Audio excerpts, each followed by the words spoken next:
Good morning, everyone, or if it's a different time of the day where you are in the world, good afternoon, good evening. So my name is Karen Wilding, and you obviously are expecting me to come on and do this. That won't be any surprise. So I want to really crack on and first of all wish you a happy new year. And I hope things have started well for you. I imagine a lot of you are in a place of kind of shock, because I know I used to be, when suddenly you've had Christmas and you think, where's the time gone? And before you know it, you are thinking about going back to school, and it's like a kind of a train hit you, isn't it? And you're keeping you awake at night thinking about things. So that is what today's session is going to be to support you with, and so much more than that.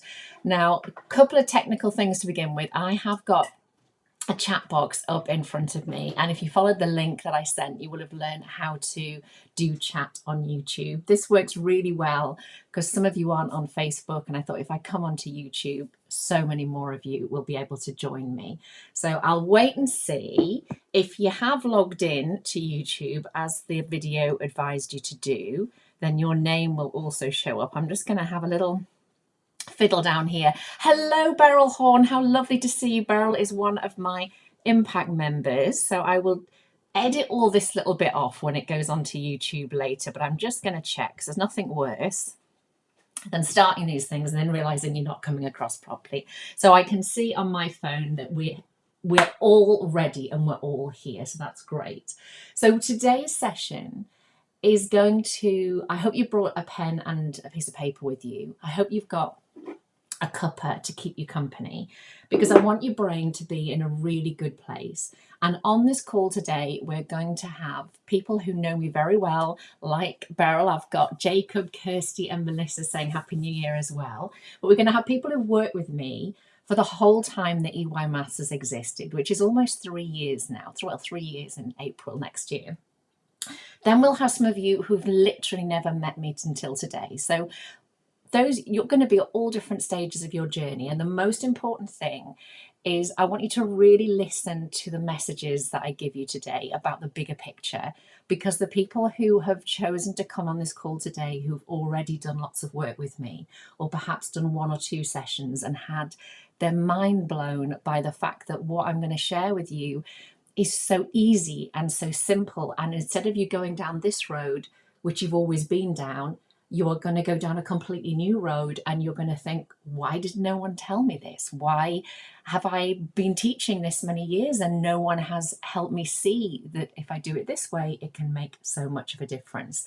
So stay really open-minded, thoroughly enjoy this session with me. And I'm going to, say right from the start, the reason I am running this free training today is to show you what I can do to help you from this point. There are lots of ways you can work with me for free. You can use this YouTube channel, but what I'm really interested in is those of you who want to take a step forward from what you see today and say, yep, I really want to learn with you. I want the experiences that so many members that are joining us today have had, and the impact they're seeing on their children. So if you like what you hear, if it makes sense to you, if you see the enthusiasm in the comments, I can see I've got Caroline and Susanna and Kate. They are all either what we call impact or greater impact members with me already. There's 2 different levels. And the reason they've come along today, they know this stuff, but they'll be here because 1, they're so excited to continue the journey. And 2, they can tell me in the chat box, they're thinking, I know this stuff, but when I hear it again, it's going to really, really crystallize in my mind that this is what I need to do for my children. Because so easily we default to old habits. We default to what we've known before. And particularly when we're feeling a bit scared at the beginning of term, that is very, very normal. All right, so Happy New Year, everyone. Happy New Year from Switzerland as well. So keep saying hi. I don't think the comments are kept on YouTube afterwards. I'm not as familiar with how it works on a live, so keep talking.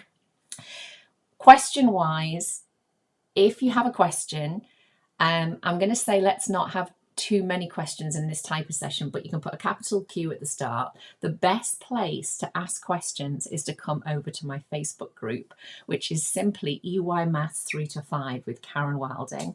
come on there and you can ask questions anytime you like, and then we can spend time answering them. Okay, so Susanna says so true about the clarification, because Susanna's one of my Impact members. Okay, so I'm going to get started straight away, and hopefully all the technology will work really, really well. So here we go. Let's have a look. So this, I'm going to set things up for you, but so many of you, I asked this on my Facebook group and said, what are you going to be teaching in the next 2 to 3 weeks with your children? I specialise in helping those of you who work with 3 to 5 year olds. And the big message that came back was numbers 1 to 5, moving on to 6. And I've included 0 to 5 here.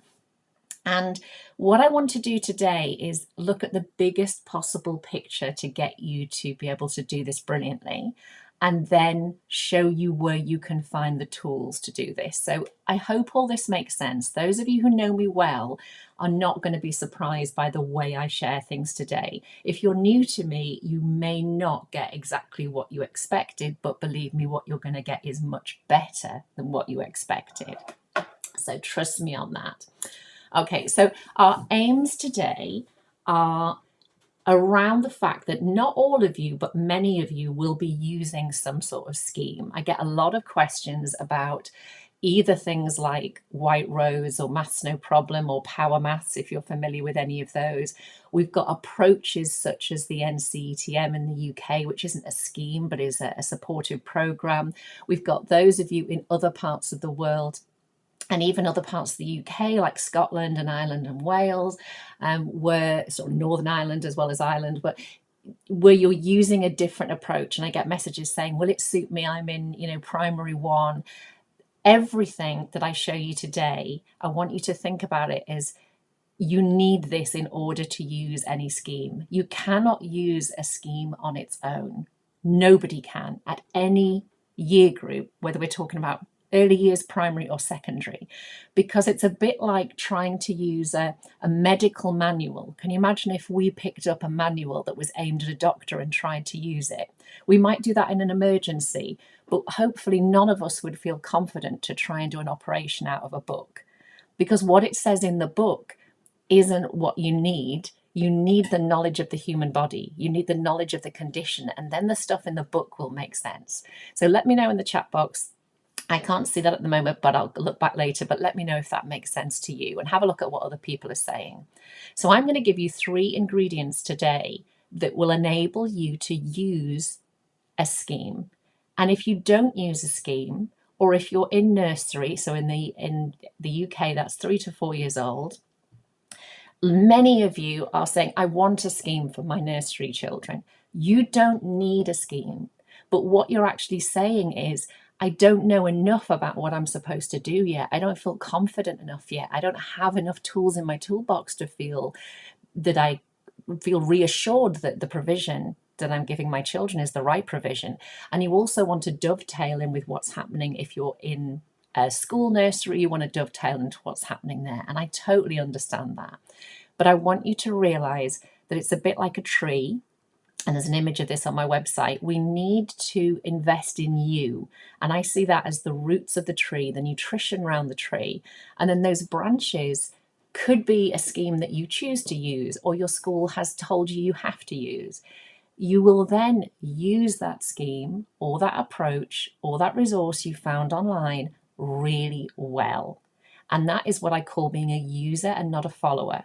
When I see comments on social media or questions to me and they say, we follow this scheme, and it tells me everything. You don't want to follow anything. You want to use it, and you can only use it when you understand it. So that's a massive message. And then our ultimate aim, the bottom aim there, is we want to give children what we could call number sense mastery. And number sense is so much more than understanding numbers. So it's not just being able to say number names and write digits and count, which is certainly where I've come from. So I want you to think now, where are you on your journey? Are you at the beginning, where you're going to be where I was and where many of my members were, where you've got a certain understanding based on life so far? And of course, you only know what you know. You don't know what you don't know. And the only way to find out what you don't know is to have a really open mind. For many of you, you will have started on this journey, you've begun to think differently, but you're feeling a little bit insecure and you want a lot more input. And for many of you, my impact members and my greater impact members, you know this stuff, but you just want these as reminders so that you refocus. Okay, so what I'm not going to give you today, and I genuinely want you to switch off and go and do something else if this is what you want. I am not going to give you in this webinar a series of activities to teach numbers 0 to 5. And I wouldn't blame you for expecting that's what you thought you were going to get if you've never worked with me before. The internet is full of activities that are tasks for teaching numbers 0 to 5. And if that's what you want, and you want to go straight to the provision of an activity, you would be much better off just going straight to the scheme or going straight to a video online, because that's not what I'm going to give you. And the reason it is that I'm not going to give you it is because it doesn't work. And it's what everybody's been doing for decades and tying themselves in knots because it doesn't work. And I've put the example here. Can you imagine being given the keys to the pharmacy as a doctor when you're first starting out training, but you haven't been taught about the human body and how the human body goes wrong and what causes that and how to treat that? There is no point in you having the keys to a pharmacy and to the drugs that will treat the condition if you don't understand the condition. And the problem with a scheme or an activity, whether it be online or in a textbook, is that is the treatment. But if you don't understand the condition, then it's not going to work. And the other way I want you to think about this is I'm currently suffering, for example, with a bad back. Can you imagine if you were sitting in a lecture now, again as a medic, because I use medical examples because I think we all know how important this is and we can take it seriously and be horrified by some of the examples I'm giving, and it makes us think about it. But if you were going to learn about what causes back pain and how to treat back pain as a professional, I don't think you'd expect the very first lecture you had to be all about, well, we do this to the back and we do that to the back. I hope you wouldn't anyway. I hope you would expect the first lecture to be, let's understand the spine. Let's understand the big picture of what this is first. We can't possibly understand what goes wrong and how to treat it if we don't understand what it is. So this is, to me, absolute common sense now, but certainly in the past, this was not the way I was taught to think. So I hope all that makes sense to you. So what you're going to get today, I'm going to contextualize this. This is Emma speaking, who is one of my impact members. And I want you to hear what she says about the transformation that the work I do with practitioners brings, and see if it's something that you think, I want that to be me. And she shares a very important message as well towards the end. She said this very, very recently in the last couple of weeks. I've gone from feeling like I never understood maths, feeling like I've never had a mathematical brain and having low confidence and self-esteem within the subject, to feeling empowered, motivated, and thinking about how to ensure maths is all around within my environment. And because of this, my children and staff team are now exploring mathematical opportunities right throughout their nursery day. From self-registration to discussing where they live on our birthday board, the language is coming and their confidence is building. So we're talking about 3 to 5 year olds here, everyone. They surprise me every day with their comments, opinions, and views. And then she's put wow bombs. That's something I talk about in EYMaths all the time. Hashtag wow bombs when you go, why didn't I know this before? This is amazing. So wow bombs all over the place. Listen to what she says here. It's a marathon, not a sprint. And that is so important with today's training and all the training that I do. And the time and things we are giving to the children to underpin their mathematical concepts really is making such a difference. So I'm going to come back on screen and just see if I can see the comments, because at this point in this training, you have to think, is this what I want? Do I want to understand the maths? Do I want to be a really deeply invested practitioner? If you can't get past the fear that you will genuinely have of like, I'd like to do that, but I don't know how to do that yet. If you can't get past that, this is not the right place for you. However, if you're sitting there thinking, that excites me, or that scares me, but I know there are this person can help me with all of the people that surround me that are on the same journey as you, then you are in an amazing place. So make that decision now, because it has to be right for you. So I'm going to have a little look in the chat box. Yeah, some people masquerading as their husband. Great. Jacob saying, every time I listen, I learn something new. Wonderful. This is brain space today, isn't it? If you've put that hour in your diary and you've made a cuppa and you've done whatever you need to do with your family, this is genuinely enjoyable stuff. So let's carry on.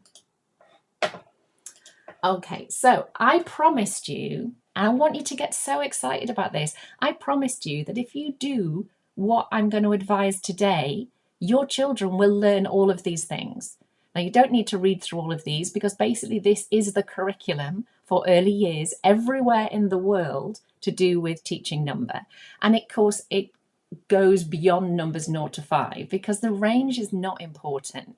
If you work with me for longer, we'll look at why you never need to understand numbers beyond 10 because of the base 10 system.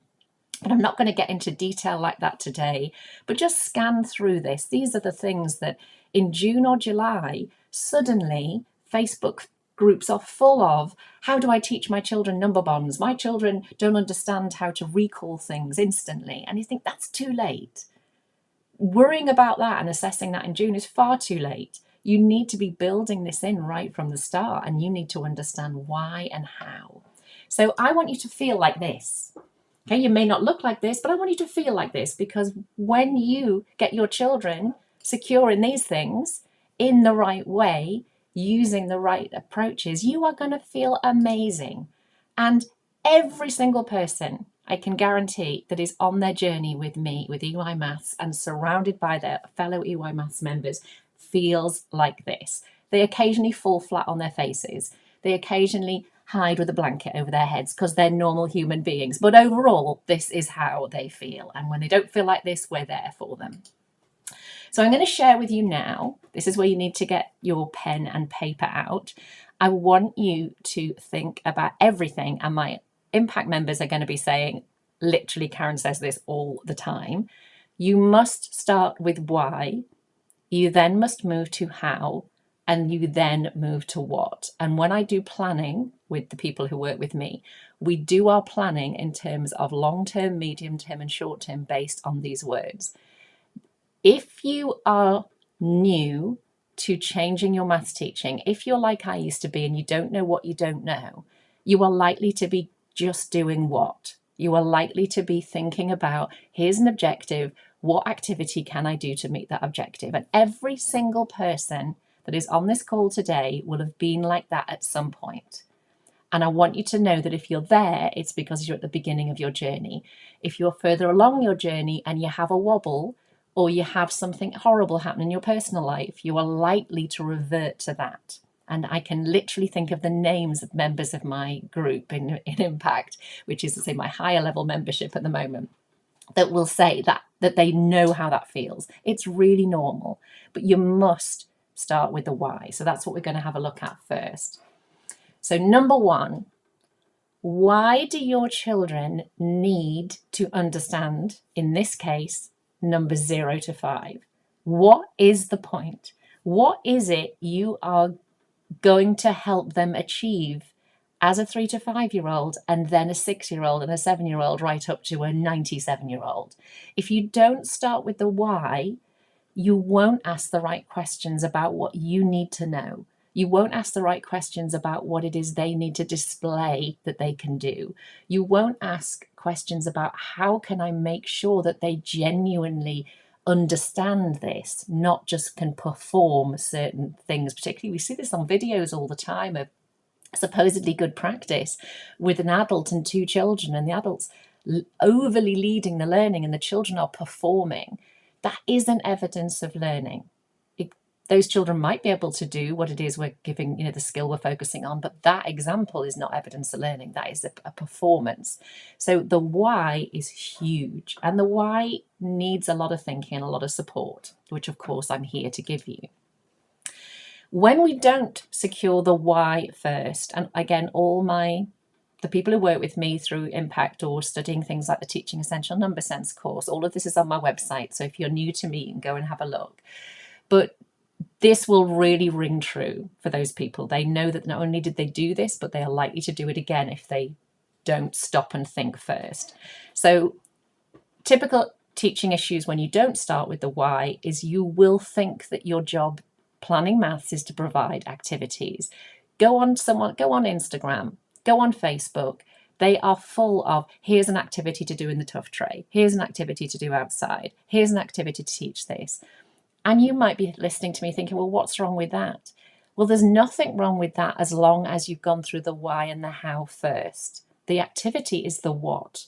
And we're going to get to that and you'll see how this builds up. That's why I want you to make some notes while you're listening here and be really willing to not know what you don't know and discover it with me. You will unintentionally teach them stuff that's wrong. We have had so many discussions on my groups recently about circles. How many sides does a circle have? Well, either none or infinite, because you have to know what a side is, and a side has to be straight. So then suddenly people are saying, well, so if it's not called a side, what is it called? That's not something I'm going to go into in this session, but it is something I've just put into my Pathway membership as a resource to teach you the knowledge you need. And you need to know what makes a circle before you're going to teach it. You need to then think, of course, about what is appropriate to share with my children, what can they cope with, and not dumb that down at all, which I'm going to come to in a moment. But starting teaching circles with inaccurate subject knowledge is, of course, a complete recipe for disaster. It will have a huge impact on your self-confidence as well, because when you go online and you see all different information, you see lots of different advice, you won't know who to believe. And you will convince yourself that it's because you're rubbish at maths, and you will get frustrated about the lack of support. So there's so many issues here. This is easily the most important thing we need to get right, and I'm going to come back to this in this session. A big problem we see all the time is the dumbing down. My children won't be able to understand this word. My children won't be able to cope with this concept. That usually actually isn't about the children. It's because our subject knowledge is not strong enough. Why do they need to know this is not strong enough yet? So we ourselves don't have that security. So we think, well, how on earth could a 3 or 4 or 5-year-old have that security when I don't understand it properly? And we need to think about the why that came about, because we weren't given the right information in the first place. If we're not given the right information and we're not taught maths in an effective way, we are going to end up as adults who think like this. Sorry, I just spotted there's a little typo there. You can spot the typos and I'll correct them later.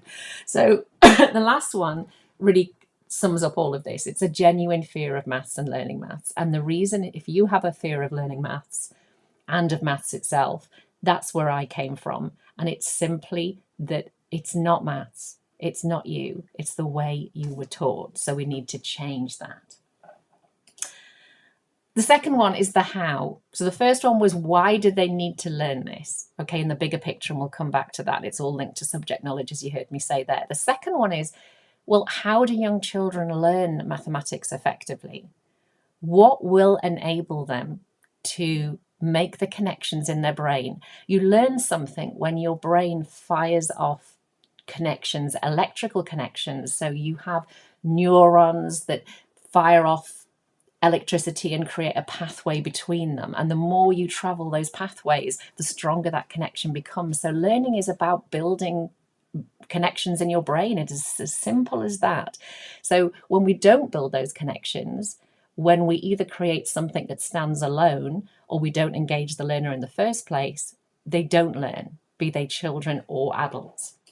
And the issues with this are, we often teach maths in isolation. So because of our fear of maths and because of our lack of understanding of maths, which is the why part of what I've talked about in part 1, we see maths as happening in a slot. We have a maths time. I know all of you will appreciate that maths happens in your continuous provision, but you may not be secure in how to provide that and what it looks like. And that, again, is a massive movement in the way that I work with practitioners in how they start to see that and what we can do. So we think about maths happening in a maths area or in a slot or on a PowerPoint or at a certain time of the day. That is a dangerous way to go about teaching because it's not the way that children learn. Is there a time to teach maths in a slot? Absolutely. But is that it? No. Does maths happen in an area? Never. So there's some really big things for us to get over here, but it all stems back to our confidence and our knowledge. And when we change that, this bit changes easily. Maths is about embedding fluency. This is a real biggie.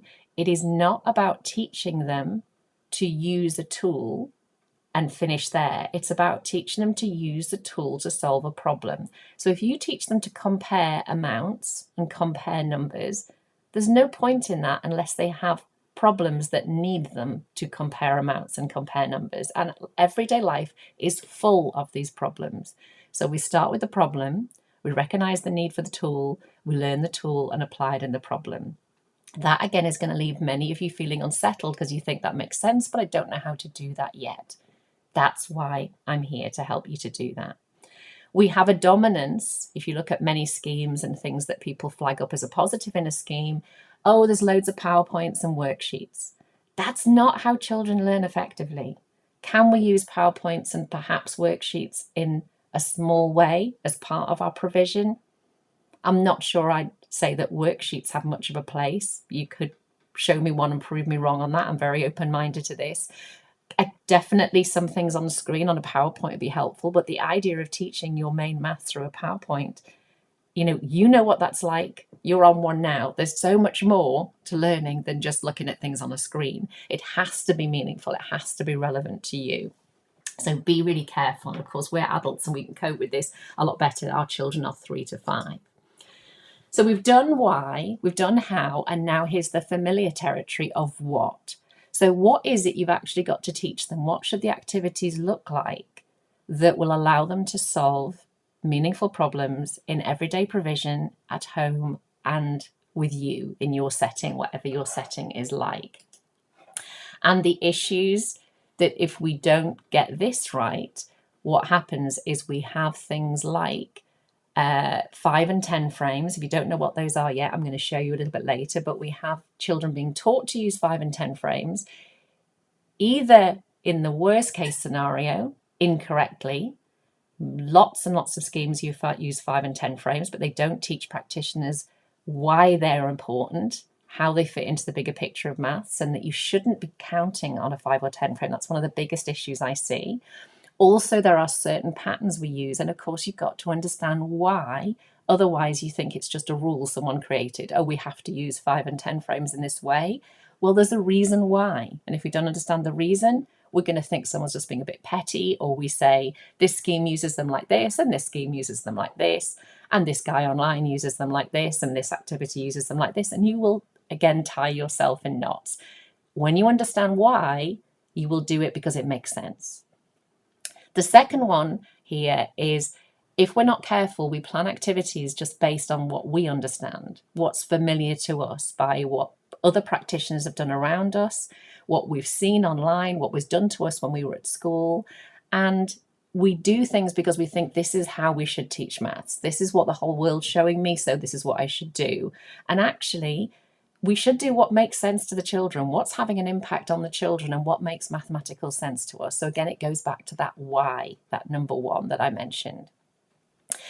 Teaching things in isolation, for example, subitizing and 5 and 10 frames, which are all connected, they are going to be the basis of comparison of numbers, how to decompose numbers to get number facts and number bonds, how to teach addition and subtraction, multiplication and division.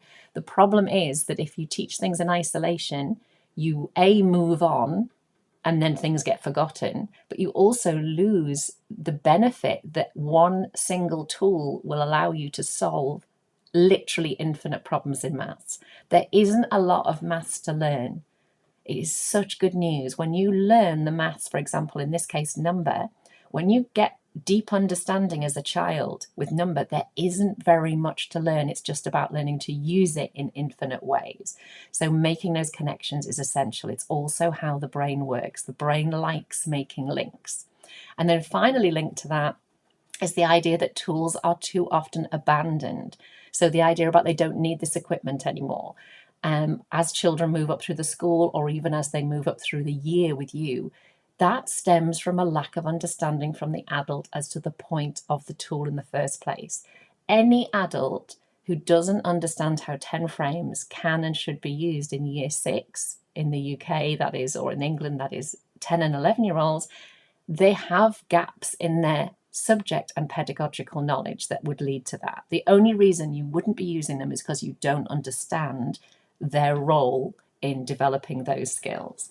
So I'm going to pause there again and just come on camera and see what's in the chat box, because I'm aware, and the good thing about this being recorded is I'm firing a lot of stuff at you here, but it's stuff that when we stop and think like this, it will change your world completely. But you will have a sense of like, that makes sense, but I don't know how to do it. And of course, that makes sense is what I need from you. I don't know how to do it is where I come in. And not only me, but all of those amazing members who work with me who say, that was me, I've done it like this. Here's an example from my practice. I'm a childminder like you, or I'm working in a nursery like you, or I'm working in a reception class like you. And that is where we have this incredible strength. So I'm just going to scoot through. Let's see. We are becoming empowered says we've got County Claire Swiss, who was in Switzerland. I remember seeing it. Happy New Year from, sorry, I don't know your name unless it is Claire. I think as EY educators, we are becoming more empowered to step away from the norm, and our toolboxes are filling with the tools we need, not only to teach, but to explain what we are doing as parents. Senior leaders seem to expect we teach the old way. Worksheets have no place in nursery. So I would also say, don't think about things like old way and new way, because often, again, people will use this against us. Just think about strong maths subject knowledge, which is what we're going to move on to next in this, and link it to the why, how, and what. Strong maths subject knowledge has never changed. Pedagogy is understanding how young children's brains. That has never changed. We've just learned more about how they learn. And the what is the very best way to use those two things to deliver a curriculum. And the same with medicine. All the time, we need to be constantly using what we know about the subject itself and how the subject works. So again, that could be in any part of life. As I say, it could be medicine, like how does the body work? How do these diseases work? And then think, what's the best treatment? And of course, then it just evolves. So that way, again, like you say, the confidence that we can then talk about our teaching will put you in such a good place. We are not generally respected as practitioners in the early years in the way that we should be. And that's partly because people look at the children and say they're very young and therefore learning must be easy, which of course is ridiculous. But it's partly because we haven't had the tools to have the confidence and knowledge that we need. We've got the passion, we've got the intelligence, we've got the commitment, but all of that needs to be coupled with immense knowledge. And I think we know that knowledge has often been lacking, particularly in maths, not because people don't want it, but because it's just not been available in the right way. All right, so let's jump back in. So do be scribbling things and drawing things in front of you, because I really want this to be something you can go back and reflect on. So this is language that I talk about all the time. I want you to imagine that you have a toolbox, and you saw in the comment there that phrase was used. You need to give your children a toolbox of mathematical skills, but I want you to think about EYMaths is totally about giving you as the practitioner the tools you need. When I give you the tools you need, you will give the children what they need. Too many schemes and approaches are straight away about do this with the children. And again, that would be like treating a patient with a guide saying, do this to the patient. I would much rather be treated by somebody who thoroughly understood the human body and the conditions the human body goes through before they start applying any treatment to me. Hopefully that makes complete sense to you. So let's unpack our toolbox for us. Here are the 3 things. And remember, I'm talking to you about this in relation to teaching numbers 0 to 5, but this would apply in every single area of mathematics. So you need, I've talked about a lot of this already, you need to know what it is you're teaching. It needs to be correct. And absolutely, by far, this not only is the most important message I would ever give you, that of course, before you teach somebody, you better make sure that you know it yourself, otherwise you're going to teach it wrongly. But it is the biggest change in everybody that I work with. they will say the difference in my maths subject knowledge means I am enthusiastic about maths. I can't stop looking stuff up. I'm referencing things, I'm questioning things, I'm open to new learning, and their confidence has gone through the roof. It is the best and easiest way to get respect from teachers of older children as well.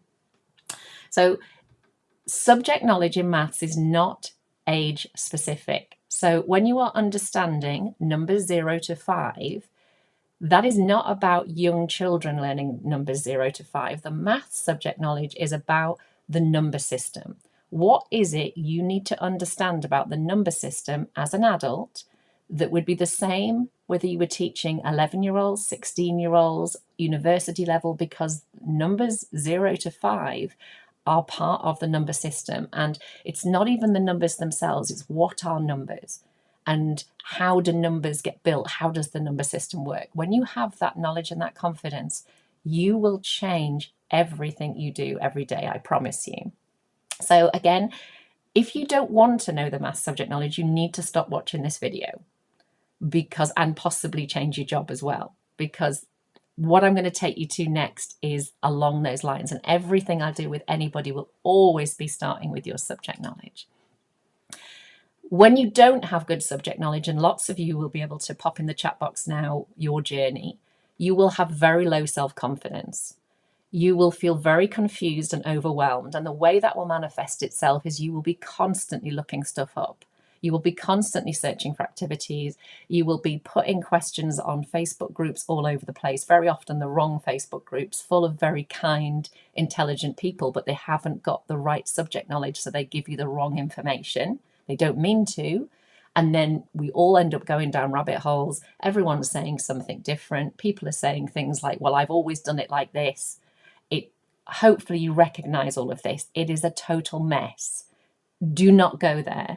When you ask for information, ask it from a reliable source and invest in your own subject knowledge, and then you will know.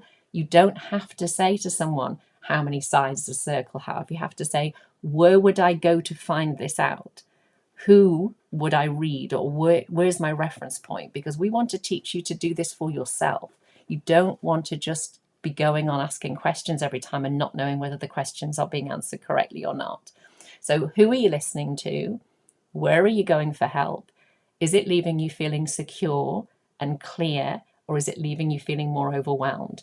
Buying into more and more schemes and joining more and more groups is a sign that your subject knowledge is not secure. So think about this as a checklist for you. For the children, the consequences are even worse. They get taught the wrong thing, and the reality is that their progress in the early years and beyond will be severely impacted upon. That should make us feel terrible. That is the biggest reason for us to improve our subject knowledge. One of the saddest statistics I can share with you is when you look at people in prison, the one thing they share more than any other thing in life or any other fact in life is low attainment in mathematics, more than reading, more than writing skills, which I'm sure are very high as well. But when you do not have good math skills, and remember I said they're maths attainment, not maths ability, but they haven't been given the opportunity to learn maths successfully, the consequences in life are horrific.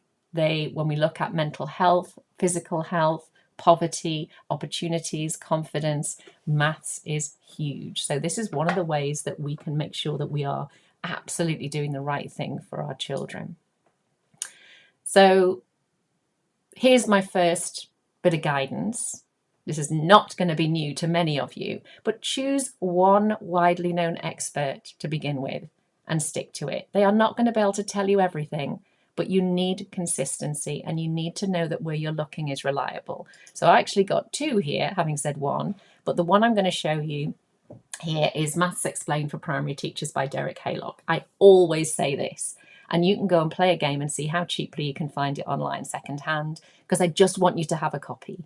So many of you will have sold your copy or left it in a box in your parents' attic when you finished university because you were taught that this was for your training, and it never occurred to us at the time that we'd need it. Of course, would be every single time we plan.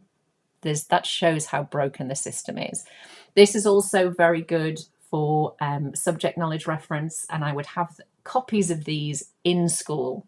I would want to be able to say to somebody, well, let's have a look at this together. So again, remember, this session is not really a teaching session. This webinar is about awareness of what we need to know in order to be able to teach our children. So there's a lot more of this I can give you. Math subject knowledge 0 to 5. What do you need to know? So we're still on this very first. This is the why. You need to understand ordinality, cardinality, and nominality. They are the 3 ways that numbers behave. If you think I don't know what any of those words mean yet, you're just where I used to be. You're just where everyone who starts work with me is at the beginning. Just means you haven't learned it yet. None of us are born knowing this. You need to understand perceptual and conceptual subitizing. You need to understand the counting principles, and you need to understand place value and how it connects to base 10. So where are you on a line? If you draw a line in front of you now, a horizontal line, and on the left it says, I don't know anything yet, make sure you use that word yet, right over to I am the world's expert on this and could teach anybody confidently. On the right, I wonder where you are as a whole. I wonder where you were if you're on a journey with me now. But remember that it is a journey. It's not I can't learn. That's mindset. You can learn, but you have to have the right people to learn from, and you have to give it time. Remember what Emma said. It's a marathon, not a sprint. So if you're new to me, your stomach should have just gone, oh, I don't know any of that yet. How am I going to do it? That's normal. You can learn this. And as I say, it's mindset and having the opportunity. So the second area is the how. We call this pedagogical understanding. This is basically, pedagogy is how to teach in a way that people learn, how to understand how the brain works. Now, this is age group specific. So I'm going to recap there. Your math subject knowledge is not age group specific. You need to understand circles in the same way when you're teaching 3 to 5-year-olds as you do teaching 11-year-olds, 16-year-olds, 18-year-olds, because a circle is a circle.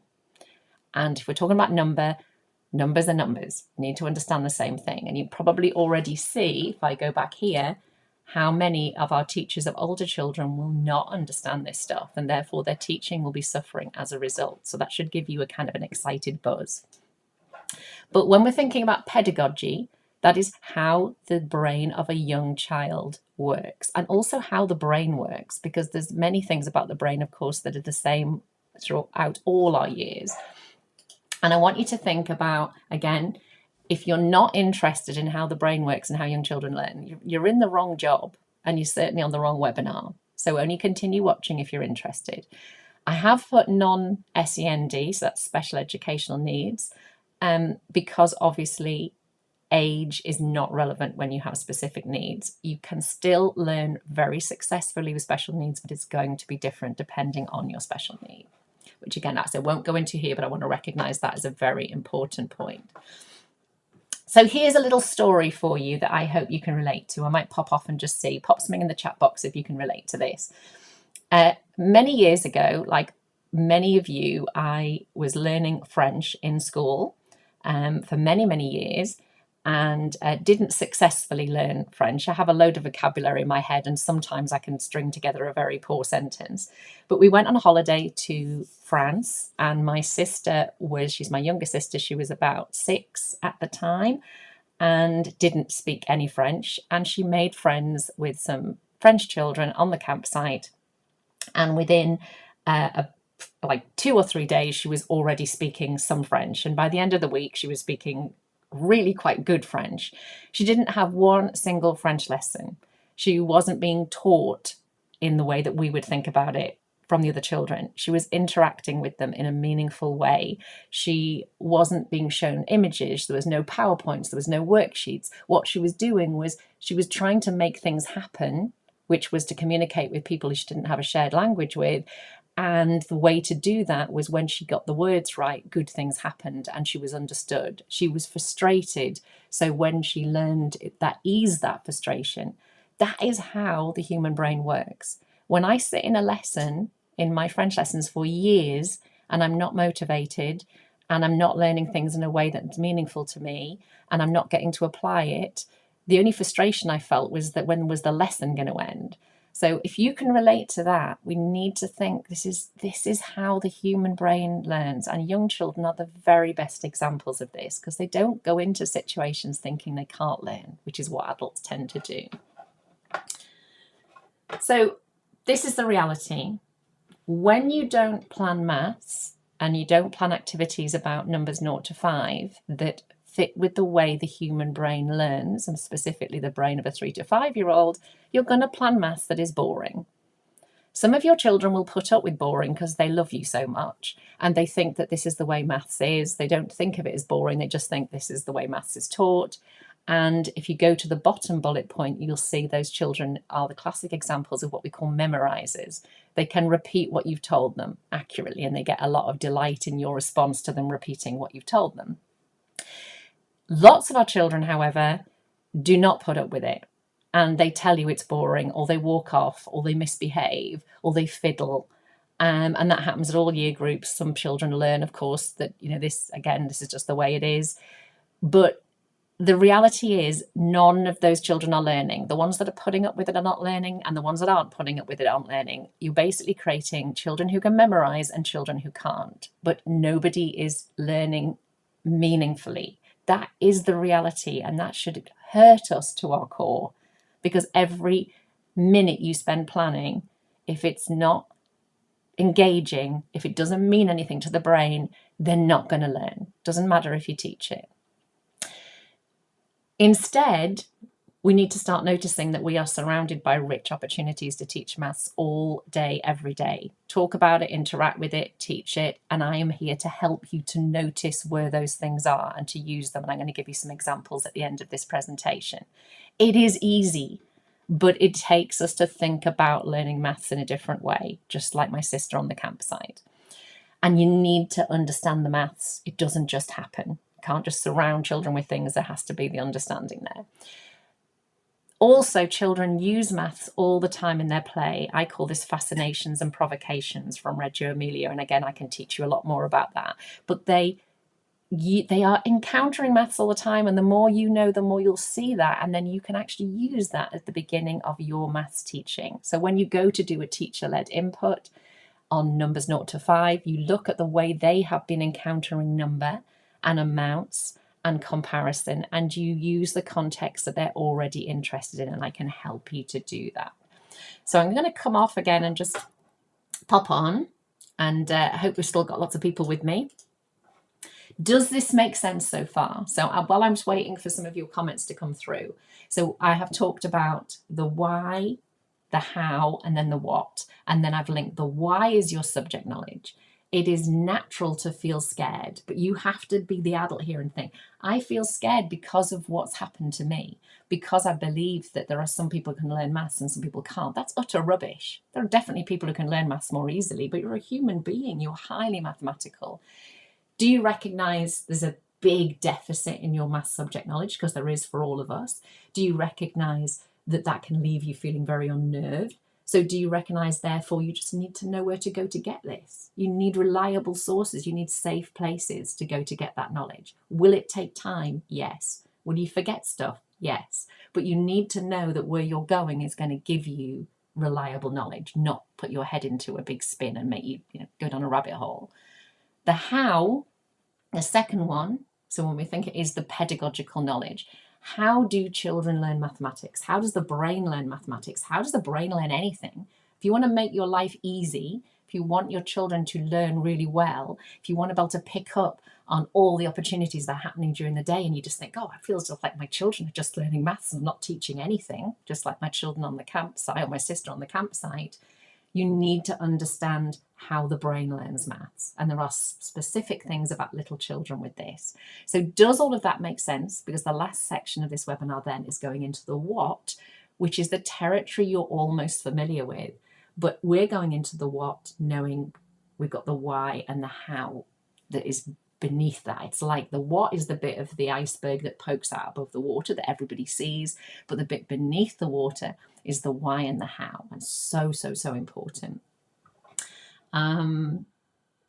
So Lisa says, I've got understanding mathematics for young children. I'll just grab mine, Lisa, so everybody that doesn't know it can see. You got this one. That is really good as well. If that would be a second book that I would buy. But for your subject knowledge, this one, even if you're teaching very young children, because it's for you. So this one here, plus if I grab my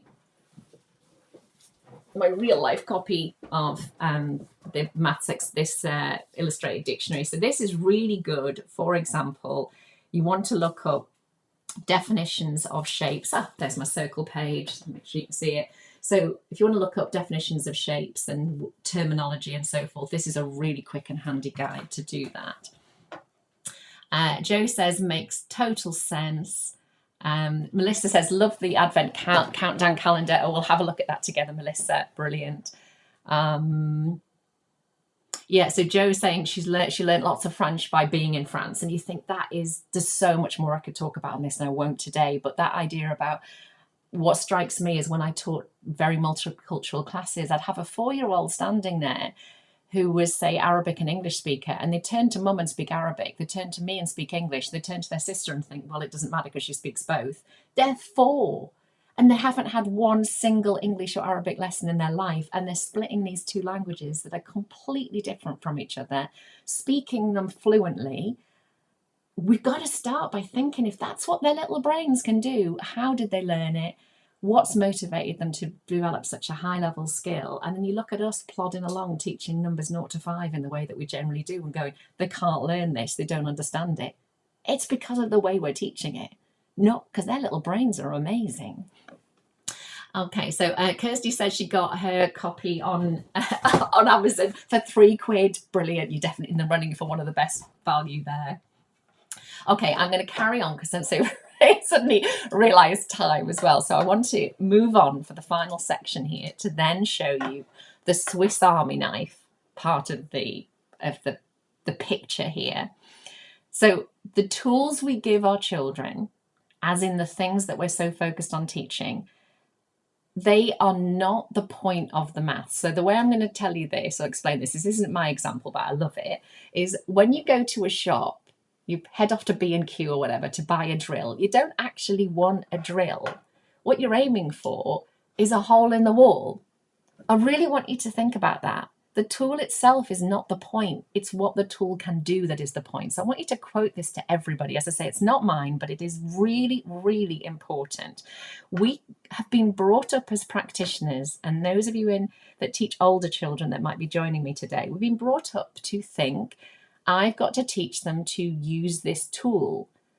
It's not. You've got to teach them to understand how to create holes in walls. And again, I won't say this at length, but my husband is a handyman.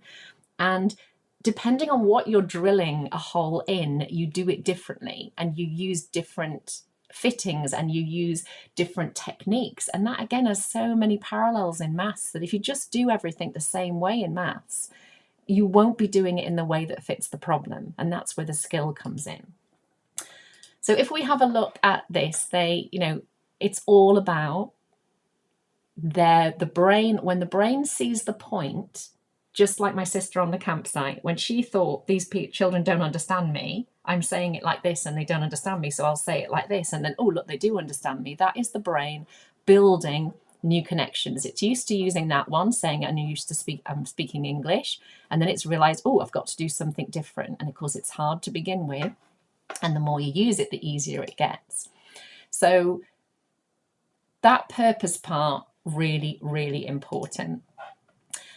One of the things I want to draw your attention to is that if we think that their ability to use a tool, so if I give an example, the ability to put some counters on a 5 frame and see how many are there, if what you're assessing is their ability to put counters on a 5 frame and say the number, you're going to assess them as having fluency in that. Whereas if we think, what's the point in being able to do that? So if I'm saying, well, how many of these things are there? Say there was some apple pieces, and the child puts the apple pieces at snack time on a 5 frame and says, oh, look, it's made the 3 pattern, so I know it's 3. Or, oh, look, I can see there's a 2 and a 1, and I know there's a 2 and a 1 in 3. Because they're using that tool to tell you how many pieces of apple there are. And this could be for self-registration. It could be how many days are left on the calendar. When they're using the tool, that's when the assessment should be taken. That is assessing that they have a skill. There is no point in assessing them having the skill out of context, because it's the ability to use the skill that should be the assessment.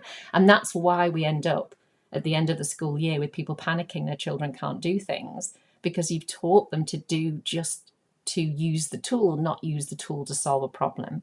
And when they learn to use it to solve a problem, they learn it much quicker and much more strongly. So when we combine our subject knowledge, our understanding of why learning needs to be meaningful, how the brain works, it needs to be connected, and we then focus on the tools we need, but the purpose of those tools, amazing things happen. We understand why we're teaching the skills.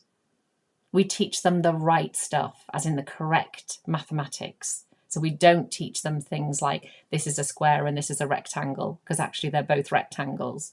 And one is a square and one is an oblong. They're both special kinds of rectangles. And rather than you thinking, oh, I don't remember that, it's not a case of remembering it. It's a case of knowing, well, what makes a rectangle a rectangle? That's the bit under the water. That's the bit under the bit of the iceberg we can see. We teach them in the way they learn best, ways that are motivating, engaging, meaningful. We question our practice.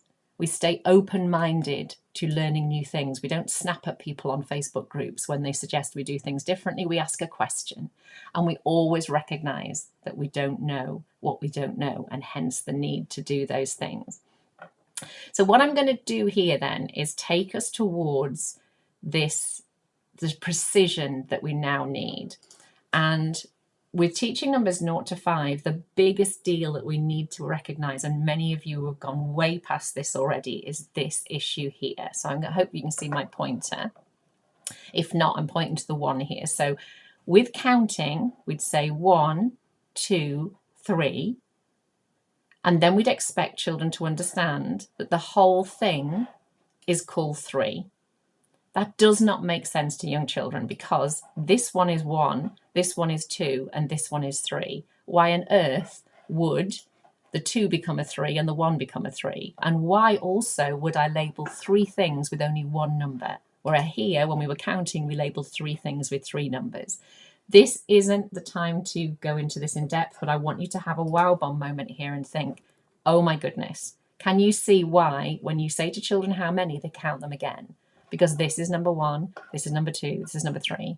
And when you start introducing the idea that you could count them in a different order, 1, 2, 3, that one that was 2 has become 1, that one that was 3 has become 2, that one that was 1 has become 3, and we're going to call the whole lot 3. So I've got webinars about this, about why counting doesn't make sense and why the tools you need to teach your children in order to secure, let's shoot back up to the top here. We want to secure all of this. So we can go back to that slide and pause the video there. What we need to do is give them these tools, because the problem is giving them counting, and there is a place for counting, but when we're talking about number sense, counting is not going to give your children the number sense they need to do those things on that list. So what we need our children to do is understand that the whole thing is called 3. And I'm going to finish here by giving you 5 key tools that your children need in their toolbox in order to do this. And if you want to know how to teach your children to do this, then come and work with me. It's as simple as that, and I'll show you how. So the first key tool your children, and this again, my members that have worked with me for a long time, you'll be literally like, this is like water off a duck's back. You're so good at this now. But the first tool is noticing.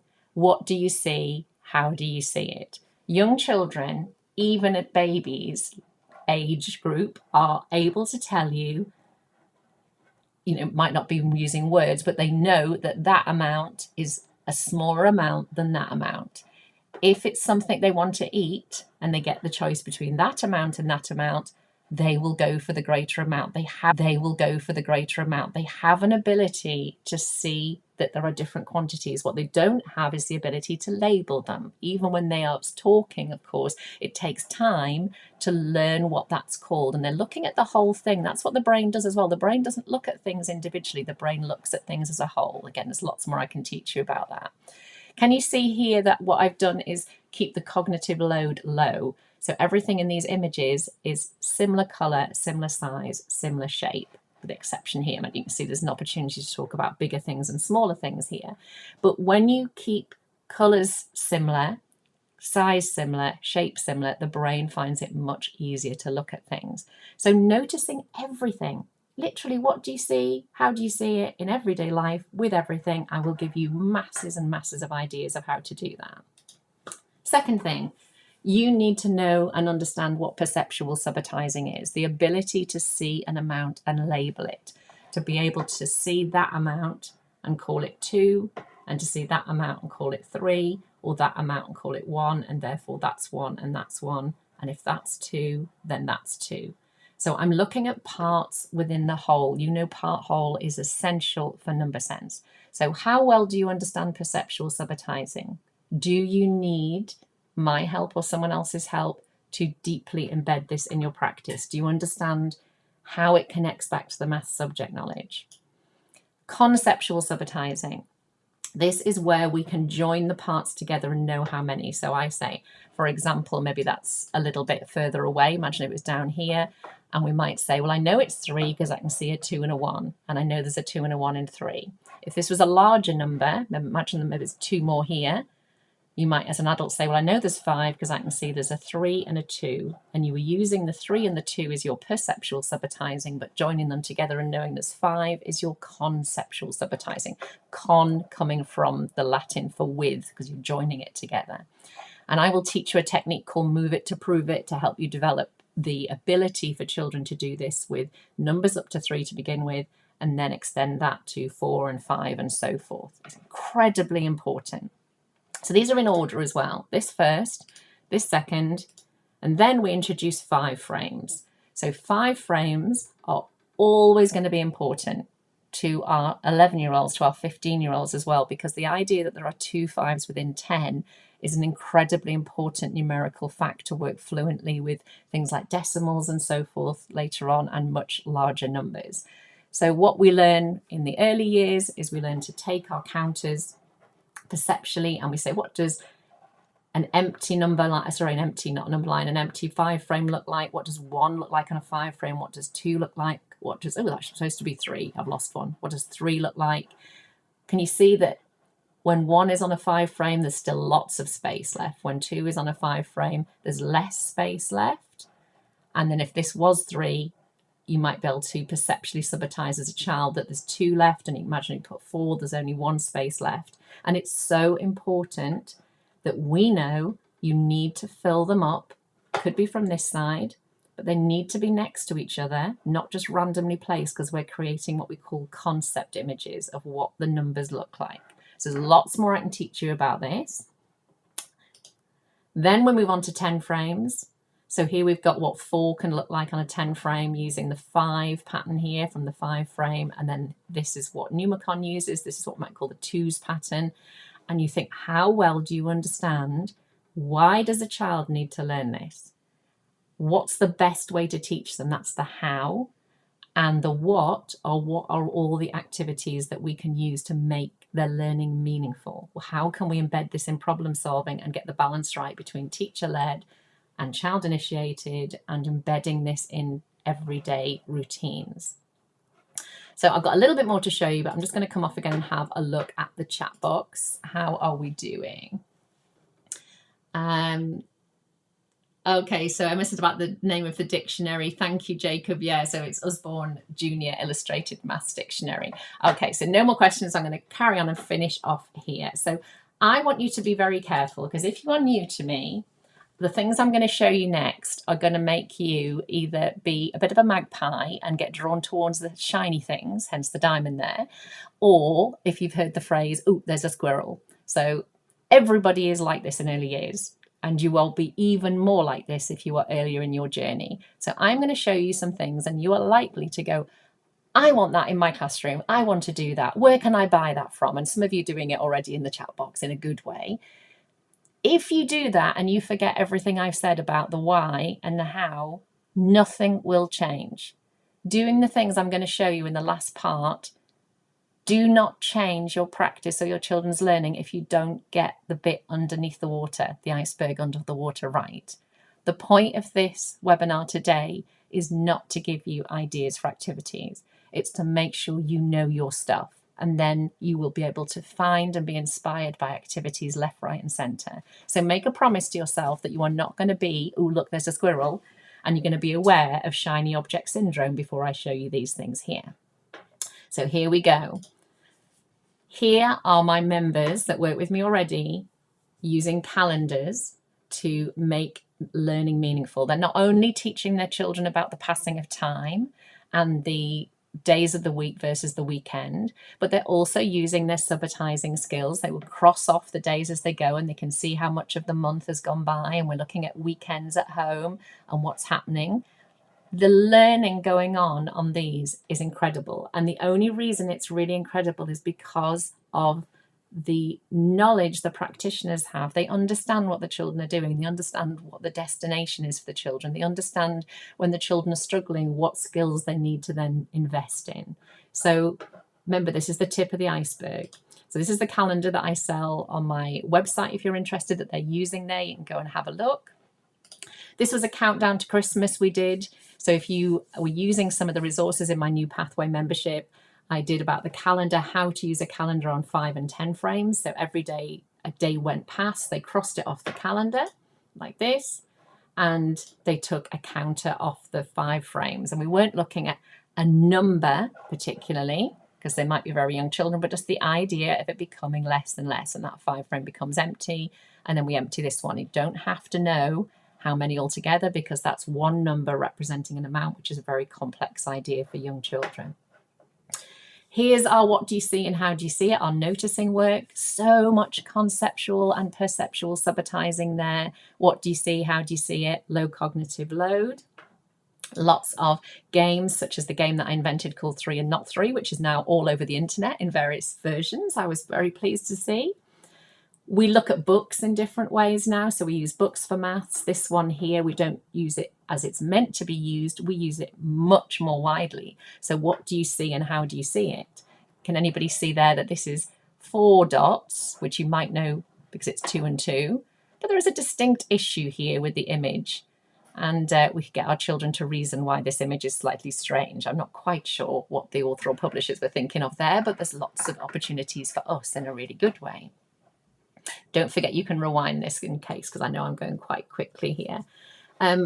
I teach people how to play target games. So your children can look at how many beanbags do they need, use their subitizing for that, how much did they score, link their number names and digits to that. Lots of ways of making it meaningful. Here's children using the tough tray and using their patterns of the 5 frame and also their conceptual and perceptual subitizing to see we've got a 3 here and a 2 here, and it fills the 5 frame. So we're therefore 3 and 2 equals 5. And we've got 3 and 1 more there equaling a 4, and you've got your part wholes. So you've got some lovely, lovely things happening there.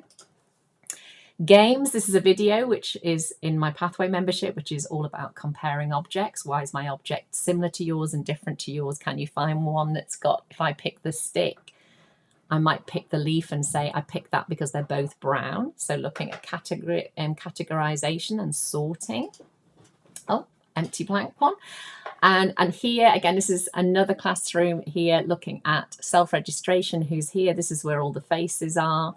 And in the morning, they come and put their faces on and they look at full 5 frames and part 5 frames. And when they're ready, they start to put these into 10 frames to see how many children. But look at this. This is Claire's work.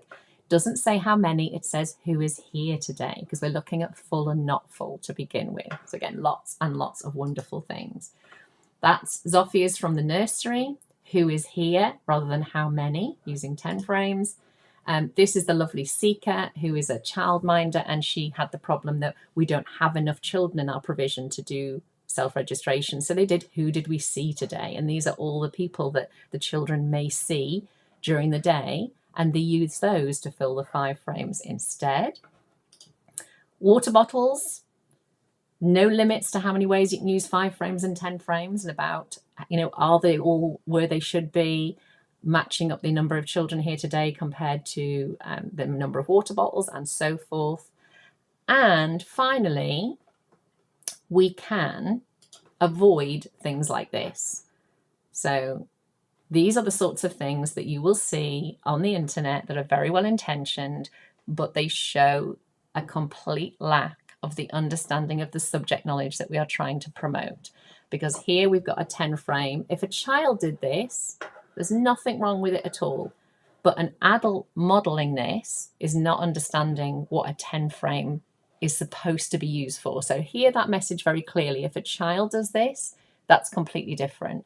But an adult modeling that you can put 4 on a 10 frame like this is going to cause a lot of problems. Whereas a child, as I say, might just be playing in this way and tell you there's 4 and say, oh, look, there's a 2 and a 1 and a 1. So these are things that we need to look at together very, very carefully.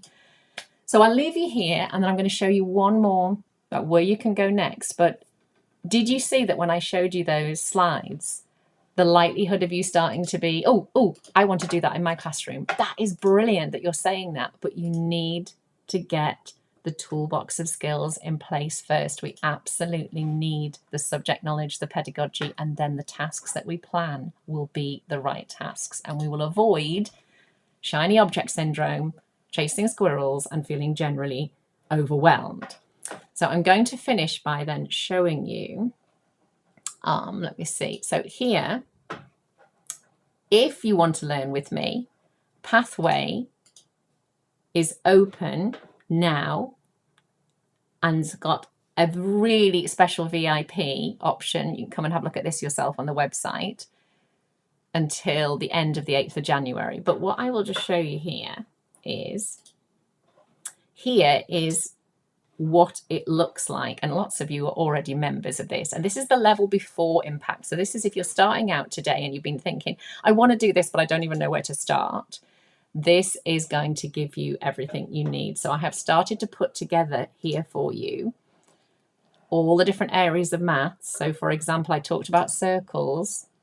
Here is your essential knowledge for circles. There is a video and there is a download as well. Here is the essential knowledge for teaching time using the calendars that I showed you there. Can you see the download here? If I click on that.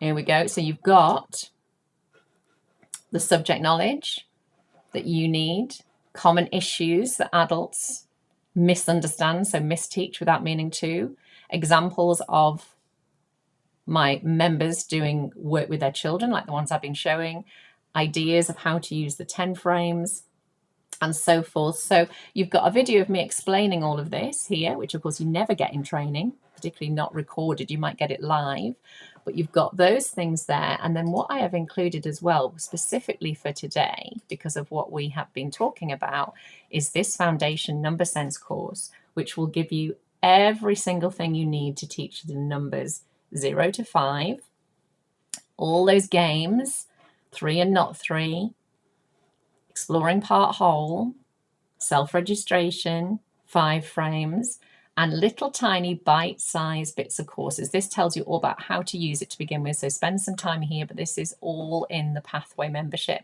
So everything that you will have found yourself thinking, I want to learn this, I don't know this yet, what do I do, where do I go, that is the perfect place for you. So if you're interested, if this is where you feel like you should be, go and check out Pathway on the EYMaths website. Any questions you've got, you can fire a question at me through the Facebook group, or there's a contact button on the website. But to be honest, the reason I'm doing this today is because there's a £9 a month offer on at the moment that ends on the 8th of January. And I'm never going to offer that again. It's going to go up to 15, and there's no tie-in and you can cancel any time. So you can come and see if what I give you suits you. If it suits you, stay. If it doesn't, you can leave. You have nothing to lose. You can come and binge watch these things. Some of the videos like 2 or 3 minutes long. Come and get that knowledge. Come and watch this video again. Pause the bits that were really meaningful to you and have a look at them, and share things with your colleagues. This is going to be on the YouTube site for you to use freely as well. So I'm going to have a look. So Joe's just about to, Rebecca's just moved to Pathway. Hayley's in Pathway. Hayley says she loves the water bottle idea. Julian says the children loved the countdown to Christmas. So what I'd suggest we do as well, Julian, is we look at now in Pathway, how do we do exactly the same now it's not Christmas? What should we count down to? Because there are ways you can use this every single week and your children will love it. And I'll tell you what, the Impact members could write a book on the way they use their calendars. So Kate, as an Impact member, says, using these 5 tools definitely is a game changer. It's made such a difference to the way I teach number sense and the understanding of my children. And Kate is just such a great example of someone who I think Kate's confidence and love of what she's doing and ability to share what she's doing with colleagues and senior leaders has just grown unbelievably, particularly this term. So I don't know if Kate, if that feels like that represents where you're at. Perry says, does it matter if we get a 6th edition or 4th edition of Haylock? That's such a good question. I've got a 4th one.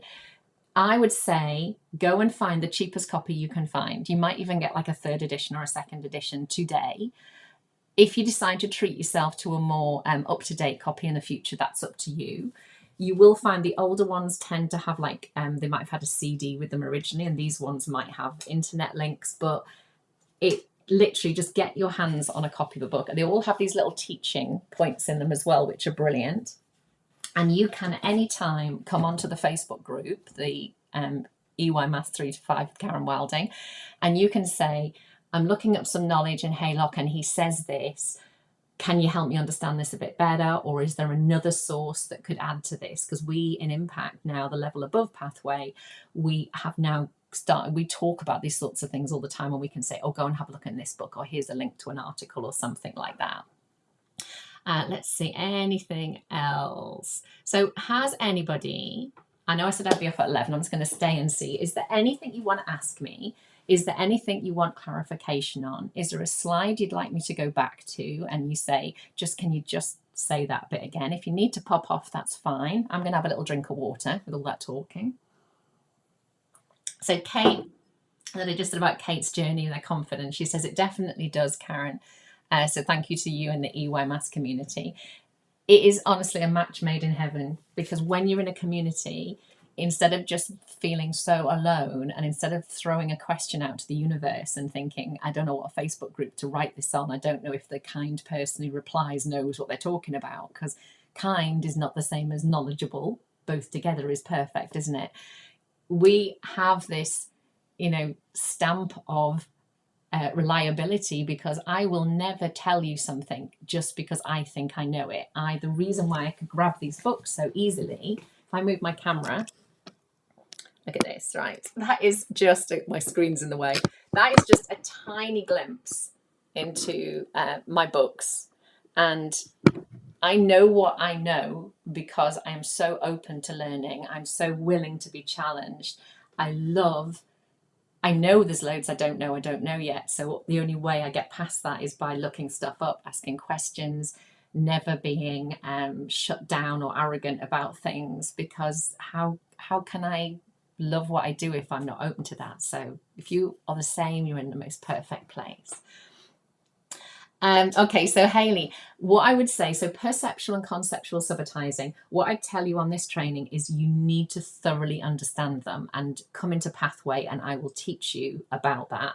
And you will literally, you really need to be doing subitizing every single day, and you will do it partly in a teacher-led way, like games and activities where you're very much in control of it in a very short, perfect way for your children, but you will find that you're using it in your continual provision and your everyday routines in absolutely everything. So the first thing, Hayley, when you come into Pathway, if you decide to do that, is jump into that course.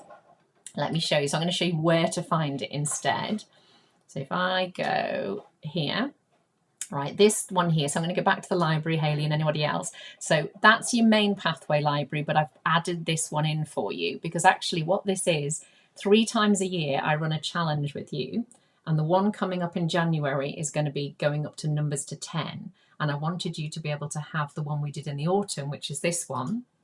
And this one actually is 2 years of 0 to 5 or 1 to 5 strictly, but teaching numbers up to 5 put into a new course format. And I say these are super, super tiny little snack size, but make sure you go in order, because these are locked down until you've done the one before, just to help you stay on track and not become overwhelmed too.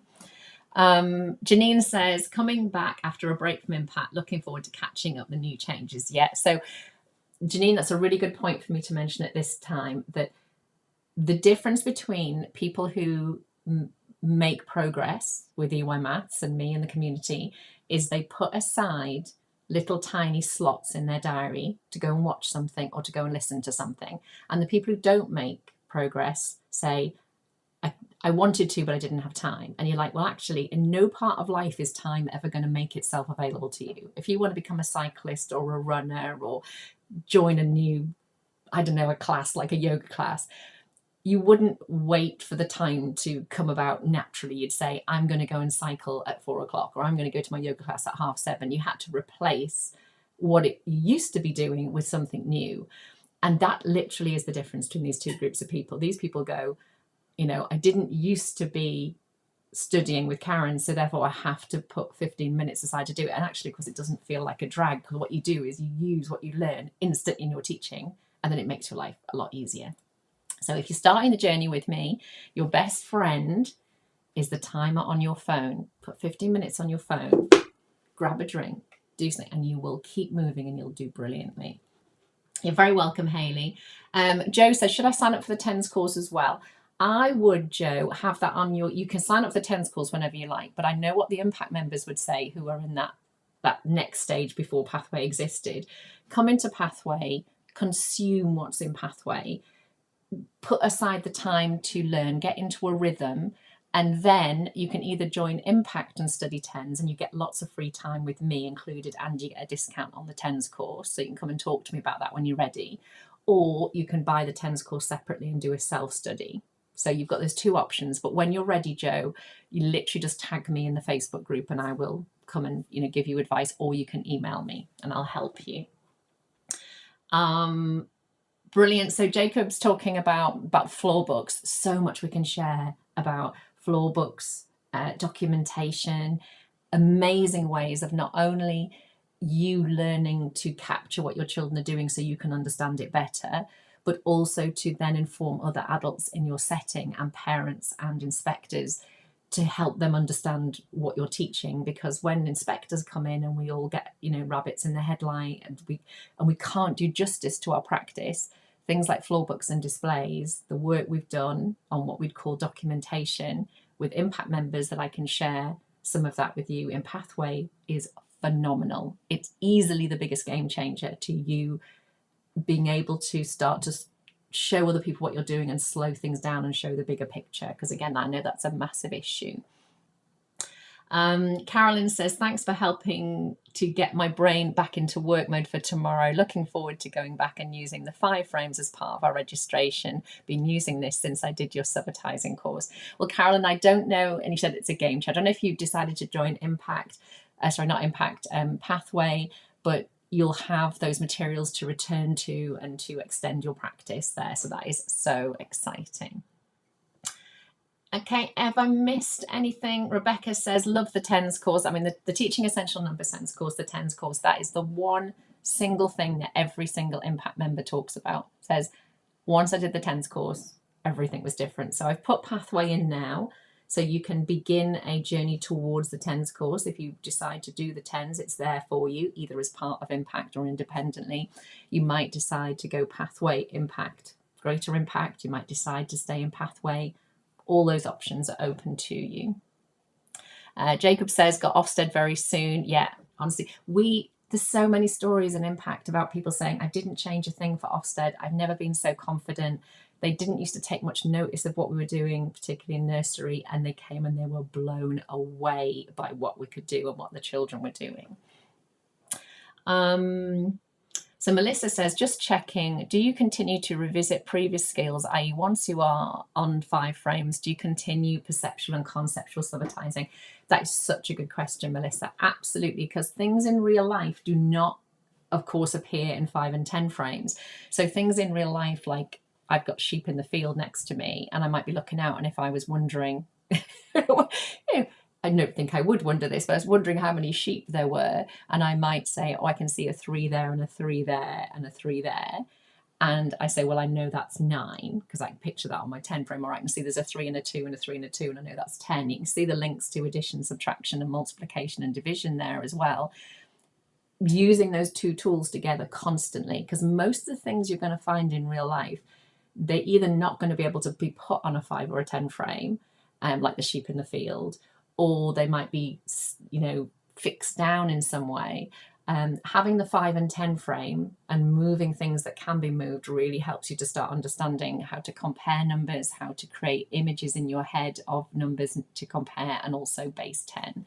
So all of that, Melissa, you get a massively good understanding of that from do the course I've just shown you that's underneath me here. Let me just put that back on. Do this course here, the Foundation Number Sense, and then come and you get the challenge for free when you're in Pathway.